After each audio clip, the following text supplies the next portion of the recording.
Bismillahirrahmanirrahim. Assalamualaikum warahmatullahi wabarakatuh. Waalaikumsalam warahmatullahi wabarakatuh. Innal hamdalillah nahmaduhu wa nasta'inuhu wa nastahdihi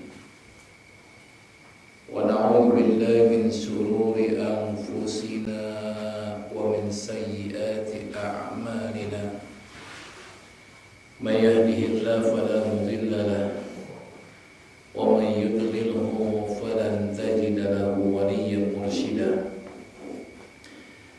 Asyhadu an la ilaha illallah wahdahu la syarika lah wa asyhadu anna Muhammadan 'abduhu wa rasuluhu la nabiyya ba'da. Allahumma shalli wa sallim wa barik ala nabiyyina Muhammad sallallahu alaihi wasallam wa ala alihi wa sahbihi wa man sara ala nahjihi ila yaumil qiyamah. Amma ba'd.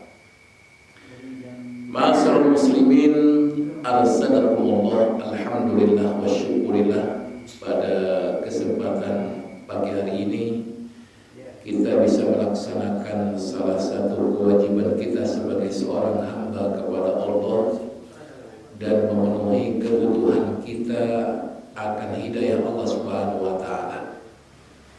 Hidayah Allah tidak mungkin bisa kita dapat kecuali kita berusaha untuk senantiasa mencari ilmu Allah Subhanahu wa taala. Semakin banyak ilmu yang kita dapatkan, semakin banyak amal yang kita lakukan, maka semakin banyak hidayah yang Allah berikan kepada diri kita.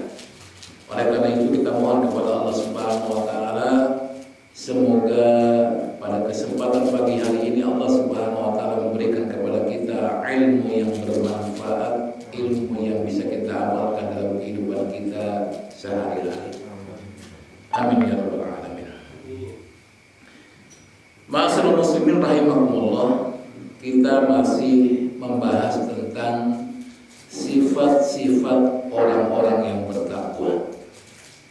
Dan kita masih membahas surat Ad-Dzariyat, dan hari ini kita memasuki pada ayat yang ke-18 yang mana Allah Subhanahu wa taala berfirman, Bismillahirrahmanirrahim, wa bil asharihum yastaghfirun.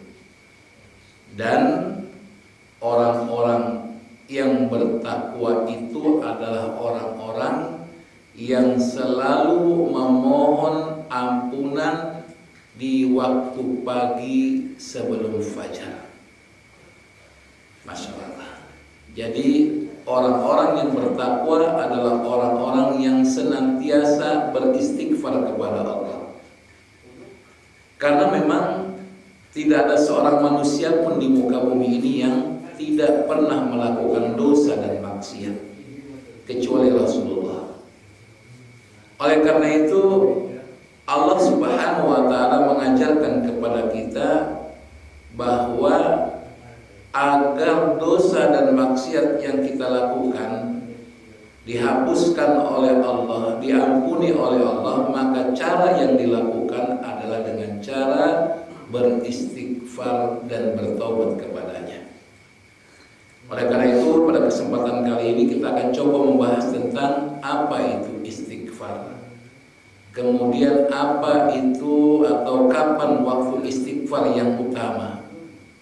Kemudian apa doa istighfar yang paling baik. Dan yang terakhir adalah tentang keutamaan. Ma'asyiral muslimin rahimakumullah. Yang pertama adalah tentang makna daripada istighfar. Dalam kamus bahasa Indonesia dikatakan bahwa istighfar itu adalah sebuah permohonan ampun kepada Allah Subhanahu wa taala. Lafadznya bisa kita gunakan dengan kalimat astaghfirullahaladzim, bisa juga dengan astagfirullah. Nah, itu mungkin ungkapan singkat. Maka ketika ketika kita istighfar berarti kita sedang memohon kepada Allah Subhanahu wa taala, memohon agar diampuni segala dosa dan maksiat yang kita lakukan. Maka kalau kita ingin istighfar kita diterima oleh Allah Subhanahu wa taala, di antara yang dijelaskan di dalam Al-Qur'an, dijelaskan dalam hadis Rasulullah, dikatakan oleh para ulama dalam penjelasannya, mengatakan bahwa ada waktu-waktu utama kita beristighfar yang akan dikabulkan, diterima oleh Allah Subhanahu wa taala. Yang pertama adalah setelah sholat. Jadi ketika kita selesai sholat itu bukan kita ngobrol, bukan kita buka HP. Ini kan kadang-kadang kita perhatikan kayak begitu. Ada orang-orang selesai sholat, assalamualaikum, assalamualaikum, langsung megang HP, langsung baca, mungkin WA, mungkin Telegram, mungkin yang lain dibuka. Padahal momen tersebut adalah momen di mana Rasulullah menjanjikan ketika seorang hamba melakukan istighfar, memohon kepadanya, bertobat kepadanya, maka insya Allah akan dikabulkan. Maka jangan disia-siakan waktu tersebut untuk beristighfar kepada Allah Subhanahu wa taala. Lalu yang kedua adalah melakukan istighfar di pagi dan sore hari, karena memang waktu tersebut adalah waktu yang diperintahkan oleh Allah Subhanahu wa taala untuk berzikir kepada Allah, untuk ingat kepada Allah. Dan memang di waktu tersebut disebutkan dalam sebuah hadis bahwa malaikat itu shift-shiftan ya. Kalau bahasa pabrik ada shift 1, shift 2. Nah, malaikat juga ada shift juga. Ada shift pagi, ada shift petang. Yang mana ketika mereka naik ke atas menghadap kepada Allah, ditanya oleh Allah Subhanahu wa taala, dan tentu Allah lebih tahu dibandingkan hamba-hambanya. Namun ini berikan pengajaran pada kita, penghormatan. Memang kita tahu, tapi mungkin kita boleh untuk memberikan pertanyaan dalam rangka bukan menghina tentunya. Ya. Maka kemudian Allah Subhanahu wa taala bertanya, bagaimana kondisi hambaku? Maka malaikat mengatakan, kalau malaikat itu malaikat pagi, dia berkata, ya Allah, ketika saya datang mereka sedang ibadah, yaitu salat subuh. Dan ketika saya tinggalkan mereka sedang beribadah, yaitu salat asar. Begitu juga malaikat yang sore mengatakan seperti hal yang serupa. Makanya waktu-waktu tersebut adalah waktu-waktu yang utama untuk melakukan istighfar kepada Allah Subhanahu wa taala. Tentu waktu sahur termasuk di antara yang disebutkan. Dan ini pembahasan kita. Ya. Dalam ayat yang lain dikatakan Allah berfirman, wal mustaghfirina bil ashar, dan orang-orang yang memohon ampunan kepada Allah di waktu sahur, dan surah Al-Imran ayat yang ke-17. Ini 3 waktu. Jadi setelah sholat kita zikir, istighfar kepada Allah pagi, sore. Tadi sudah kita lakukan al-maghfurat pagi, tinggal maghfurat sore. Kemudian yang keempat, ketika menyadari telah berbuat dosa. Artinya di sini bahwa ketika kita melakukan dosa jangan ditunda-tunda untuk beristighfar. Segera untuk bertobat. Karena kita nggak tahu umur kita, berapa panjang umur kita, kapan kita meninggal, kita nggak tahu, gelap kita, blank, nggak tahu apa-apa. Kalau misalkan tahu enak, wah ini sebentar lagi saya akan mati nih. 5 menit lagi malaikat pencabut nyawa mau datang, istighfar aja terus sampai dicabut dalam kondisi istighfar. Namun kan tidak akan ada seperti begini. Kita tidak tahu kapan kita mati. Maka ketika kita melakukan dosa, cepat-cepat beristighfar kepada Allah Subhanahu wa taala, jangan ditunda-tunda.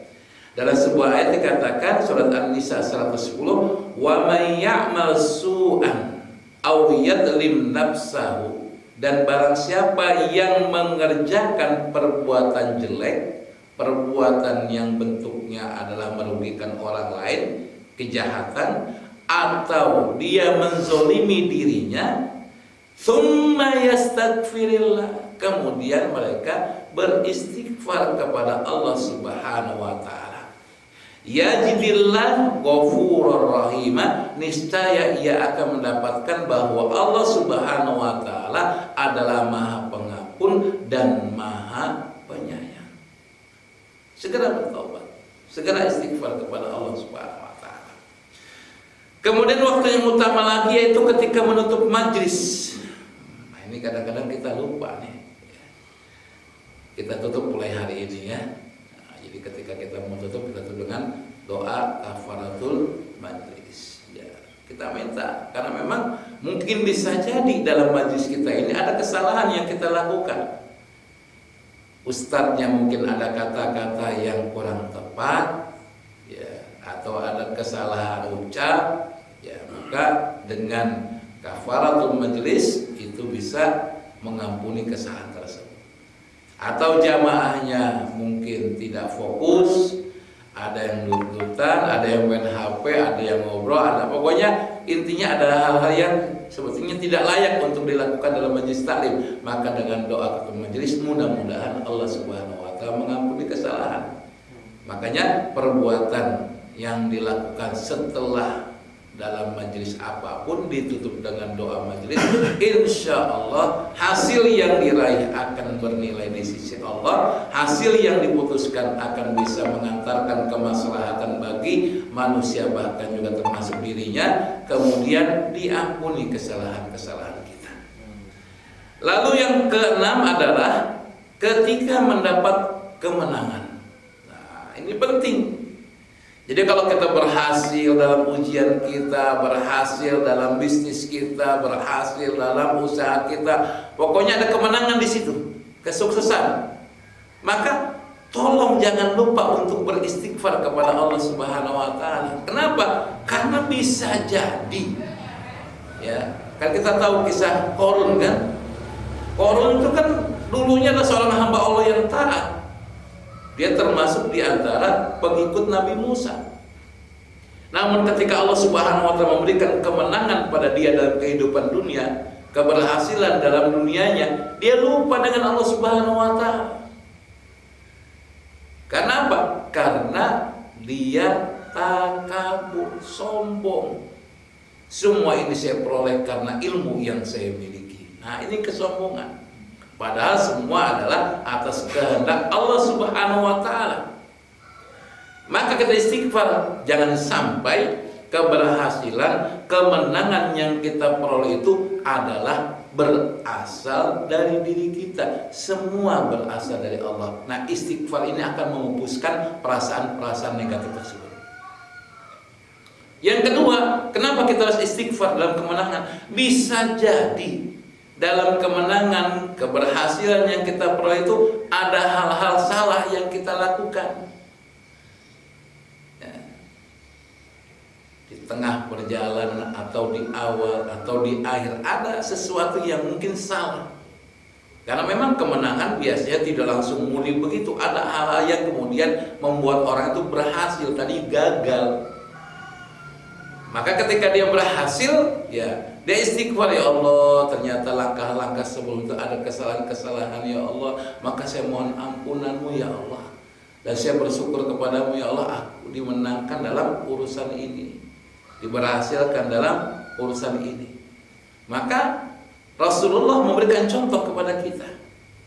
Dalam sebuah ayat dikatakan, surat An-Nasr, idza jaa nasrullah wal fath.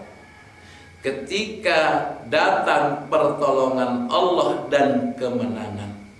Wa ra'aitan nas yadkhuluna fi dinillahi afwaja. Kita perhatikan banyak manusia berbondong-bondong masuk ke dalam agama Islam. Maka Allah Subhanahu wa taala memerintahkan fasabbih bihamdi rabbik. Bertasbihlah kamu dengan memuji Rabbmu. Nah, kalimat terakhir wastaghfirhu, dan beristighfarlah kepada Allah, innahu kana tawwaba, sesungguhnya Allah itu Maha penerima taubat. Maka istighfar. Ya. Jadi saya ulangi, istighfar untuk menutupi, jangan sampai ada ria, ada kesombongan, atau bisa jadi dalam perjalanan kita memperoleh kemenangan ada kesalahan, ada khilafan yang kita lakukan, maka dengan istighfar itu akan dihapuskan. Yang terakhir ya di waktu-waktu lain masih banyak lagi. Di antaranya misalkan di waktu hari Jumat nih ya, ada waktu. Ada ulama mengatakan waktu khutbah dilakukan, ada ulama mengatakan di sore hari. Wallahu alam, kita lakukan dua-duanya. Dan waktu-waktu lain yang pasti kita lakukan, jangan ditunda-tunda untuk bisa melakukan istighfar kepada Allah Subhanahu wa taala. Ya. Bahkan kalau kita perhatikan Rasulullah itu kan sehari semalam itu istighfarnya minimal 70. Dalam satu riwayat dikatakan 100 kali. Nah, kita bagaimana? Saya rasa kita kadang-kadang kurang. Ya, kita mungkin ya rata-rata sholat 5 waktu 3 kali dikali 5, 15. Ditambah mungkin zikir pagi dan sore, sampai 17 kali bisa jadi. Tapi Rasul sampai 70 kali beristighfar kepada Allah Subhanahu wa taala. 100 kali istighfar kepada Allah Subhanahu wa taala. Padahal Rasulullah itu dijaga sama Allah. Makanya para ulama menafsirkan, kenapa Rasul sampai istighfar padahal enggak melakukan kesalahan, padahal dijaga sama Allah. Ternyata Rasul istighfar itu adalah dalam rangka mungkin dalam pelaksanaan ketaatan kepada Allah masih ada yang kurang. Masih ada yang kurang. Padahal kalau kita perhatikan kita malah yang kurang. Rasulullah mulai sampai yatafattar qadamah, sampai kakinya bengkak, kita boro-boro mungkin beri-beri. Ya, atau kaki gajah, jangan-jangan auzubillah min dzalik. Itu sampai tingkatan kayak begitu. Maka lakukan. Ma'asyiral muslimin rahimakumullah. Kemudian yang selanjutnya, apa bentuk istighfar yang terbaik? Ya tadi saya sudah katakan minimal kita mengatakan astagfirullah ya Allah, aku mohon ampun kepadamu ya Allah. Atau kita tambahkan astagfirullahaladzim, aku mohon kepadamu ya Allah yang maha. Tapi yang terbaiknya adalah bagaimana kita melantunkan sayyidul istighfar.